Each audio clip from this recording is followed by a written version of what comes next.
We're live and local. It's Big Papa in the morning, Mix 102.5, and it is a mental wellness Wednesday. Life coach Rebeccah Silence, RebeccahSilence.com. Good morning. How are you? Nice to see you again. Hello, I am well. I love you all. And let's make magic happen.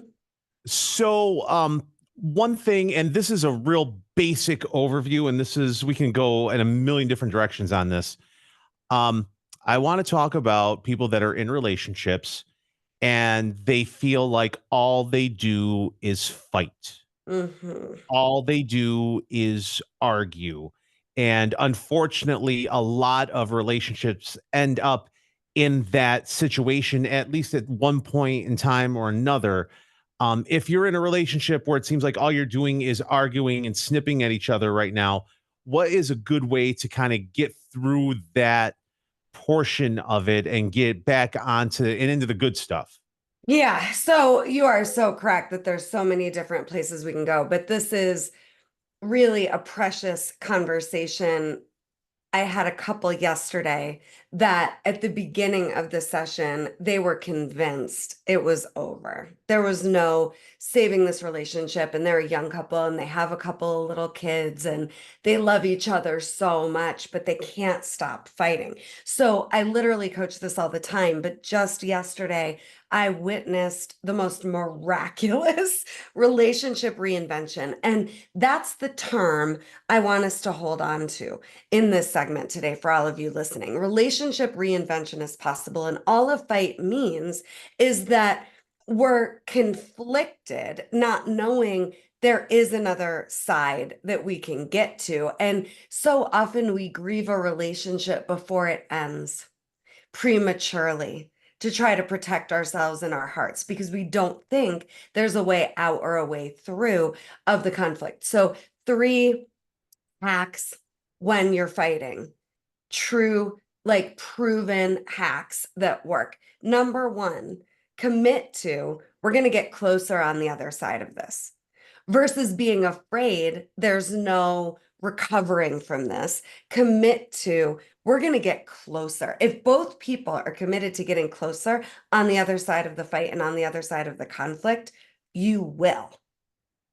I think it's even before that. It's more of a we can get through this before Mhm. you even get to we can get through this and be closer on the other side. Because a lot of times, if you're in the middle of it, sometimes you just feel like we may not get through this.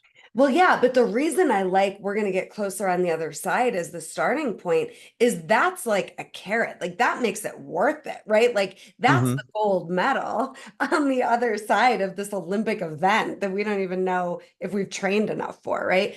Sure. Yes, you can get through this, but even better, you can be closer on the other side and not superficially, like a deeper foundation as a couple. So that's the first thing. The second thing is, and I say this all the time, we're all bipolar. We all have a version of ourselves that when fear takes over, look out.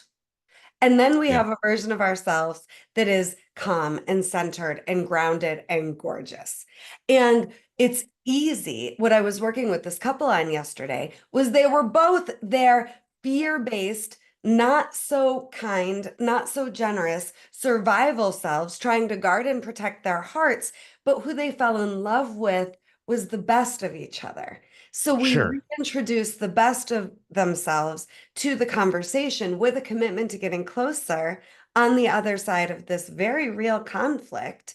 And they got to be someone they're proud of. Most people, when they're in a fight with the other person, they think the other person is the problem. What they're missing is the realization they don't like them in the relationship Absolutely. anymore. Absolutely. And we have just scratched the surface. If you want to hear the entire segment with Rebeccah, you can check it out online right now at mix1025.com. Life coach Rebeccah Silence, RebeccahSilence.com on a mental wellness Wednesday. All right. So we Yeah. got to the two, and now what's the third life hack? What do we got? Yeah, so when you're fighting, this third hack is super simple, but it's not easy, especially when you're heated in the middle of the war, right? But please be more solution forward. What most people do when they're fighting is they're deflecting and they're blaming, but they're worse than that, just focusing on the problem. and there's nowhere to go when we're just focusing on the problem. And what I want is for you to get clear about, okay, what's the solution you would like to see? So being solution forward has nothing to do with compromise. And what I did with this couple yesterday was said, we need to throw compromise away, like flush it down the toilet. We don't compromise because when we compromise, often what happens is we're self-sacrificing somehow. We're changing who we are. How many times have you seen in Hmm. a movie a character say, I changed who I was for you? Right. Oh my God, please don't do that. And don't think compromise is some magic, good thing to bring into relationship like society teaches us. It isn't. It will lead to resentment. It will lead to so much distance and separation in your relationship. So instead of compromise, I want you solution forward. And this is the magic. We've got to get to the point where we're negotiating a solution that works for both people. Much different than compromise. All right, to backtrack just a little bit, because this all sounds amazing, but I also, and I've been there myself, and because you've been on the other end of the phone. Yeah. Yeah, sure. Um, there are times where it gets just, why can't they see my point of view? And but I'm right. Like though, like people will hold on to those things, but they were wrong. I was right. Yeah. And why can't they see why can't they see that? And Yeah. and that gets really all encompassing. And so the things that you're saying, right now, those three hacks are amazing. But if you're in the middle of it and that's the stuff that's going through your head, it's Yeah. tough to like take a step back and to refocus, because when you're in the tornado, you're in the tornado. Totally. And here's the thing. I'm just going to lovingly say this. Be careful what you want to be right about. It's funny in the beginning of my relationship with Mark, my second husband, we just celebrated our 12-year wedding anniversary. He said to me all the time in the beginning, I'm not wrong. Oh, no, this is what he would say. I'm not making you wrong. You are wrong. This is what he would say to me. I'm not making you wrong. You are wrong. And I'd be like, okay, hold on a second. I'm not wrong. You're not wrong. Help me understand. And let's have you actually want to understand me, right? But Sure. you're so right that we want to be like, no, I'm right and you're wrong. And so either you want to be right or you want to be in love and you want to be connected and you want to move forward with this person. There's no, I'm right, you're wrong. And anybody wins. Because here's the other thing. Nobody else is going to tell you this, but I'm going to tell you this.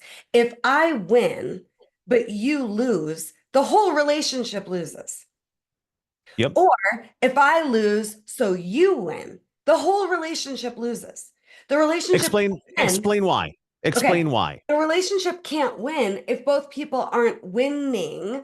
And the reason why is because I was just talking to another woman, 20-year marriage. Now she's going through a divorce and she was crying, saying she became this shell of a person. Every time you say yes, but you mean no, you become less alive. You become more of a shell of yourself. So that's why the relationship doesn't work if either one person are in a win. And that's why my third hack is so important, because we've got to be solution forward and we've got to be going back and forth with, here's what would work for me. Here's what would work for me. Last week, here's just a quick example. In my personal life, my husband needed to go see family, and there was a family emergency. We didn't have coverage for the 9-year-old. I had an appointment with my oncologist, and I knew I was going to need to have another procedure done. I'm fine. It went beautifully, all preventative. But we were like, how are we going to manage the kid, life, the trips, my work, my appointment, and we just went back and forth. It took about an hour to figure it out. One of my best friends came with me to the appointment. Mark took our 9-year-old with him. Mark, set himself up to win. I set myself up to win. And our marriage was set up to win, all on the front end. But we didn't just talk about what needs to happen to pull off these next 4 days. We also talked about, so then when we get back, what's the plan? So often couples are fighting because there's no plan. And you want to make sure you're set up well on the front end, for during, and for after. and Right. negotiate a win-win. And it's okay. Another hack I gave this couple yesterday was press pause as many times as you need to if shit gets heated. It's okay if it gets heated. It's okay if we're human. The goal isn't perfection, but we're not going to go into that survival, fear-based, nasty, or shut down version of ourselves for any reason. So if you need to take a break, take a break. But I want everybody to know fighting isn't a bad thing. Conflict isn't a bad thing. We can fight fair. We can fight with grace and love and respect. And the goal is to stay true to ourselves so the relationship has a chance and to get to solutions that actually work for both people. My husband has probably said to me 30 times in the last 2 days, thank you, thank you, thank you for being such a great partner. And I'm not exaggerating. He felt so supported and so seen. And I feel the same way. And when you're willing to have these hard conversations, you get closer. And I promise, if that sounds crazy to you and like, no way can I get closer after a fight, just flirt with this possibility today. I think it'll do you some good. 5% of couples that get divorced actually wanted to get divorced. Almost nobody that gets divorced actually wanted to. They didn't know how to Wow. get to the win-win. And this is my mastery with couples. I teach you how to win together and as individuals. And we build your relationship off of you being free to be yourself. The relationship can't become a trap and go well. If you want a free gift from me to take this conversation further, go to RebeccahSilence.com. Check out my brand new masterclass, The 3 Must Know Secrets to Heal and Save Your Family. It's totally free. It's so freaking good. And it's a perfect next step after today's segment for all of you. Absolutely. Again, it's RebeccahSilence.com. Mental Wellness Wednesday, life coach Rebecca Silence, Central New York native. You helped a ton of people today. Thank you so much for the time. We'll talk to you next week. Love you all so much. Thank you.